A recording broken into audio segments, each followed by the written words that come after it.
Et pour commenter justement l'actualité en RDC, on joint en direct Henri Nzouzi, analyste politique et spécialiste de l'Afrique centrale. Bonsoir.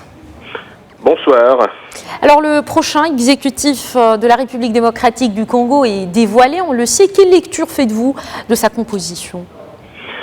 Eh bien, les têtes d'affiche de la Kabylie ne sont pas présents. Il y a effectivement un renouvellement, cela vient d'être rappelé, dans des proportions assez inédites, il faut bien le dire.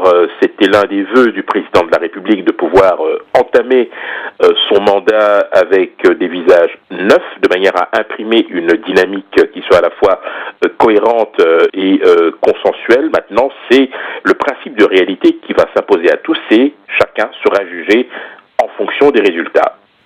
Maintenant, vu la situation politique dans le pays, pensez-vous que cette coalition gouvernementale tiendra longtemps en RDC ? Écoutez, c'est difficile à dire, d'autant plus que dans ce renouvellement, on a bien compris qu'il y avait un souci de ne pas reprendre ceux qui étaient d'une certaine manière à l'origine de la crise politique, économique et autres. N'oublions pas non plus que ces visages nouveaux dépendront de toute manière de leur autorité morale et l'on peut également, je dirais, estimer que certains seront probablement redevables par rapport à ceux qui les ont placés là, mais il faudra mettre de côté les sentiments partisans et n'avoir qu'un seul objectif en tête, c'est la défense, bien compris, des intérêts des Congolais et bien évidemment une stratégie pour pouvoir travailler ensemble de manière concertée et c'est cela qu'attend le chef de l'État. Alors maintenant, cette équipe a été formée, on l'a dit, 7 mois après la première transition pacifique du pouvoir. Beaucoup de dossiers urgents sont sur la table. Quels sont les grands défis du gouvernement ?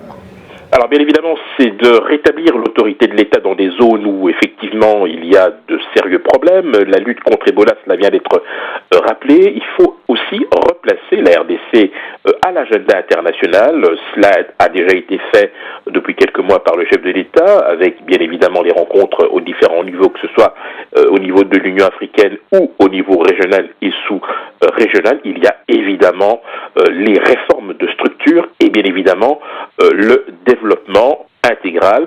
Cela va évidemment être un moment crucial puisqu'il faudra là aussi prendre des décisions rapides compte tenu des attentes très grandes de la population.